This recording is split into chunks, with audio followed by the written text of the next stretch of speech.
याद रखिए, हमारी लोकशाही आज दौलतमंदों के हाथ में आ चुकी है। आज आप देखते हैं कि इलेक्टोरल बॉन्ड के नाम पर बड़ी बड़ी सियासी पार्टियों को हजारों करोड़ दिए जाते हैं। इलेक्टोरल बॉन्ड के नाम पर बीजेपी को 6,000 करोड़ रुपए दिए गए। और आप जानते हैं कि जब कोई सेठ किसी एक नेता को पैसे देता है तो वो अपने बाप या अपनी मां के मरने के बाद किसी नेक काम के लिए पैसे नहीं देता। वो इसलिए सेठ पैसे देता है कि वो कहता है कि देखो, मैं तुमको 6,000 करोड़ रुपए दे रहा हूं इलेक्शन के से पहले इलेक्टोरल बॉन्ड में। तुम जब सत्ता में आओगे तो तुम 6,000 के बदले मुझे 50,000 करोड़ का कॉन्ट्रैक्ट दिलाना। और यही काम हुआ। बीजेपी को 6,000 करोड़ रुपए मिले, शिवसेना को पैसे मिले, कांग्रेस को पैसे मिले, राष्ट्रवादी कांग्रेस को पैसे मिले। ये सब बिकने के लिए तैयार थे तो खरीदने वाले ने इनको खरीद लिया। अगर किसी सेठ ने या किसी कंपनी में इतनी ताकत नहीं थी कि वो एक पार्टी को या उसके एमपी को खरीद सके तो उसका नाम इम्तियाज जलील और एमआईएम पार्टी था। हमको एक इलेक्टोरल बॉन्ड की जरूरत नहीं पड़ी। मीडिया के लोग आकर मुझसे तंजिया तौर पर पूछे कि सदुद्दीन ओवैसी, आपको इलेक्टोरल बॉन्ड नहीं मिला। मैंने कहा कि हम खुद जेम्स बॉन्ड हैं, हमको बॉन्ड की जरूरत नहीं है। मीडिया के लोगों ने पूछा इलेक्टोरल बॉन्ड तुमको नहीं मिला, तो मैंने उनसे पूछा, भाई साहब, बॉन्ड का मतलब आपको मालूम? तो अंग्रेजी में बॉन्ड का मतलब यह है कि मिलना, मिलाना। मिला हमारा जो औरंगाबाद की गरीब जनता से बॉन्ड है वो पैसे की ताकत उसको तोड़ नहीं सकेगी। जो 2019 में इम्तियाज जलील को आपने कामयाब करके जो बॉन्ड आपको और इम्तियाज जलील का आपने मजबूत किया, मुझे यकीन है कि इंशाअल्लाह ताला 13 मई को वही बॉन्ड कामयाब होगा। मुझे यकीन है कि जिन लोगों ने, जिन पार्टीज को इलेक्टोरल बॉन्ड में करोड़ रुपए मिले, गरीब कभी उनको माफ करने वाला नहीं है। आप अंदाजा लगाइए कि गुजरात का एक किसान है, उसको कुछ नहीं आता, उसके जरिए से बीजेपी को करोड़ों रुपए मिल गए। अरे वो किसान जो मर रहा है आज महाराष्ट्र में, वो किसान जो महाराष्ट्र में खुदकशी कर रहा है, आज आप उसकी लाशों पर सियासत करते हैं। बताइए मेरे अजीज दोस्तों और बुजुर्गों, जो पार्टी करोड़ों रुपए बड़े बड़े कंपनी से लेती है, अगर आप उनको वोट देंगे तो क्या वो आपके लिए कोई काम करेंगे? कोई आपके लिए कानून बनाएंगे? देश के प्रधानमंत्री बोलते हैं कि मैंने ट्रेन स्टेशन पर चाय बेचा है, ठीक है, हमको उससे कोई इनकार नहीं है। देश के प्रधानमंत्री कहते हैं कि मैं झोला लेकर निकल जाऊंगा, चले जाइए, कोई फर्क नहीं पड़ेगा। देश के प्रधानमंत्री कहते हैं कि मैं भारत का बेटा हूं, मैं इस देश का बेटा हूं। भारत के प्रधानमंत्री कहते हैं कि मेरी कोई औलाद नहीं है, मेरी कोई घर में नहीं है, ठीक है, ये आपका जाती फैसला है, हमारे घर में है। मगर ये बताइए कि जब आप ये सब बातें करते हैं, क्या आपको आप नहीं सोचे कि कैसे आपने 6,000 करोड़ रुपए बड़े बड़े सेठों से लिया, जब किसान मर रहा था, जब नौजवानों का मुकद्दर बेरोजगारी बन चुका है, महंगाई गरीब की कमर तोड़ रही है, नौजवान पढ़ा लिखा है, नौकरी उसके पास नहीं है, मगर बड़ी बड़ी बातें करने वाले नरेंद्र मोदी देश के इन बड़े बड़े सेठों से 6,000 करोड़ रुपए लेते हैं और बोलते हैं क्या करें, हमने सबको दिया। तो मैं कहने पर मजबूर हूं देश के प्रधानमंत्री कि इस हम्माम में सब नंगे हैं, सब नंगे हम्माम में। 6,000 करोड़ बीजेपी को, कोई 1300-1400 करोड़ कांग्रेस को, राष्ट्रवादी कांग्रेस कोई पीछे नहीं। ये दूसरी शिवसेना वो भी पीछे नहीं है। सब बोल रहे, जैसा हम दक्षिणी जबान में बोलते कि चोरा चोरा मिलके गांवा बांटिए। मैं कुछ और नहीं बोल रहा हूं, कहावत बोल रहा हूं।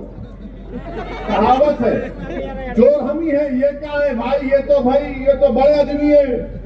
आप अंदाजा लगाइए, एक किसान से जिस जिंदगी में करोड़ रुपए नहीं कमाता, गुजरात में उसके जरिए से इलेक्ट्रल बॉन्ड में 50 करोड़ रुपए दे दिए। अभी आपने 4 दिन पहले सुना होगा, हमारे देश के प्रधानमंत्री मोदी कह रहे थे खाने को मुद्दा बना दिए, खाने को मुद्दा बना दिए। मीडिया ने रिपोर्ट किया, बोले कि फुला त्योहार में गोश्त नहीं खाना, ठीक है मत खाइए। अगर मैं ये कहूं कि असदुद्दीन ओवैसी रमजान में 30 दिन रोजा रहता, तुम भी नहीं खाना। अगर मैं ये बोला कि मैं 30 दिन रोजा रहता हूं, सुबह 4:45 से दूसरे दिन 6 बजे तक कुछ भी नहीं खाना, 6:30 बजे तक, तो दूसरी जनता बोलेगी कि पागल है ये, अरे तू रोजा रहना, मेरे को क्या करना है, मेरे को खाना है। और मोदी जी बोलते नहीं।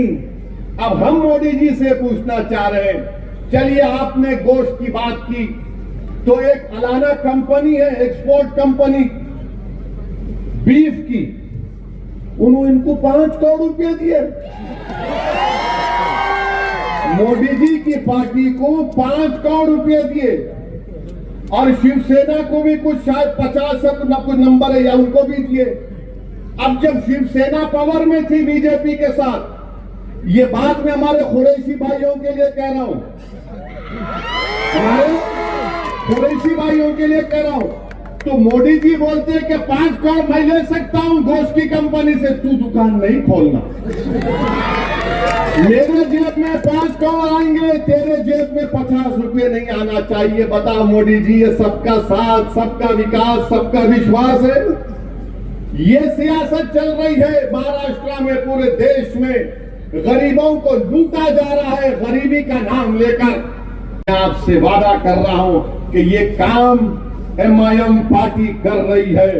आपसे अपील करने आया हूं कि मुत्तहदा तौर पर अपने वोट का इस्तेमाल करिए, और याद रखिए मेरी इस बात को कि यूएपीए का कानून आया तो यही शिवसेना ने मोदी का साथ दिया था। सीएए का कानून आया, यही शिवसेना ने मोदी का साथ दिया था। ट्रिपल तलाक का कानून आया, यही शिवसेना ने मोदी का साथ दिया। मेरे भाई, मेरे बुजुर्गों, मेरी इज्जतदार मां और बहनों, आज चुनाव आ रहा है तो एमआईएम पार्टी और ओवैसी को गाली दी जाती है। जब सीएए का कानून बन रहा था पार्लियामेंट में, यही शिवसेना के लोग नरेंद्र मोदी का साथ दे रहे थे। सीएए का कानून बीजेपी अपने मैनिफेस्टो में कहती है, अगर सीएए का कानून एनपीआर एनआरसी के साथ होगा तो याद रखिए सबसे ज्यादा तकलीफ पूरे देश में, पूरे महाराष्ट्र में, पूरे औरंगाबाद में होगी तो अल्पसंख्यक समाज, मुस्लिम माइनॉरिटी को होगी, दलितों को होगी, उन गरीबों को होगी जिनके पास वो कागजात नहीं होंगे दिखाने के लिए। बताइए आप, क्या शिवसेना ने, क्या उद्धव ठाकरे ने साथ नहीं दिया सीएए के कानून के वक्त? ट्रिपल तलाक के कानून में साथ नहीं दिया। आज आकर बड़ा अपने आप को सेक्युलर दिखाते हैं, बड़ा हमदर्द दिखाते हैं। बताइए आप, भारत की पार्लियामेंट में मोदी के 302 एमपीज के सामने 2 लोग खड़े हो गए और कहा कि नरेंद्र मोदी, ये सीएए का कानून काला कानून है, हम इस काले कानून को नहीं मानते। जिस तरह महात्मा गांधी ने व्हाइट साउथ अफ्रीका में एक कानून को कहकर फाड़ दिया कि मैं इस कानून को नहीं मानता, पूरी भारत की पार्लियामेंट में 2 लोग खड़े हो गए और मोदी की आंखों में आंखें डालकर कहा, सुनो मोदी, अमित शाह, सुनो उद्धव ठाकरे, ये कानून काला, हम उसको फाड़ते, और उस कानून को फाड़ कर दिखाया कि वैसे काले कानून को नहीं मानते। अब बताइए, आपने साथ दिया, आज आकर बड़ा हमको हमदर्द बता रहे हैं। मैं सबको कह रहा हूं कि आपको इन बातों पर गौर फिक्र करके अपने वोट का इस्तेमाल करना है। 48 एमपी में एक मीम जीतता है, तो सबके पेट में दर्द हो जाता है। ये कौन है, ये कैसे जीत कर आया है। लोग ये समझ रहे थे कि इम्तियाज जलील जीत कर आएगा तो असदुद्दीन ओवैसी सिर्फ भाषण देगा और इम्तियाज जलील दूसरों की तरह खामोश बैठे रहेगा।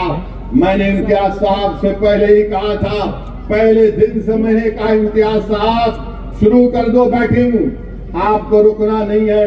इस देश की जनता को मालूम होना चाहिए कि हम आवाम के नुमाइंदे हैं, हम आवाम के वोटों से जीत कर आते हैं। हमारा काम उनकी आवाज को उठाना। आप उठाकर देख लीजिए, भारत की लोकसभा में पूरा रिकॉर्ड है इम्तियाज जलील का। और ये जो 20 साल में ये जो खान बान क्या बोलते थे, कितने बार उन्होंने बात की। जब कभी भी बोलते थे वक्फ को खत्म कर दो, वो वैसा कर दो।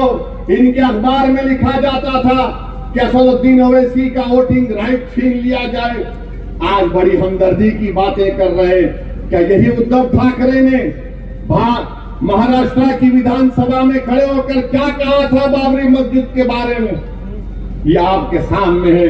तो फिर से आपसे कह रहा हूं, 2 शिवसेना, 2 राष्ट्रवादी, एक बीजेपी और एक कांग्रेस ये नहीं चाहते कि आपकी आजाद आवाज औरंगाबाद से दोबारा कामयाब हो जाए। ये नहीं चाहते कि यह आवाज कामयाब होकर जालिमों से पंजा आजमाई करे। ये सब के सब इलेक्ट्रल बॉन्ड के गुलाम है। हम आपके खादिम हैं, हम औरंगाबाद की आवाम की जनता के नौकर हैं। आपसे मैं अपील कर रहा हूं कि 13 तारीख के दिन सुबह के अवलीन वक्तों में आप अपने घर से निकलकर अपने के कोर्ट का इस्तेमाल करिए। मैं हमारे तमाम दलित भाइयों से भी अपील कर रहा हूं कि इम्तियाज जलील साहब का साथ दीजिए।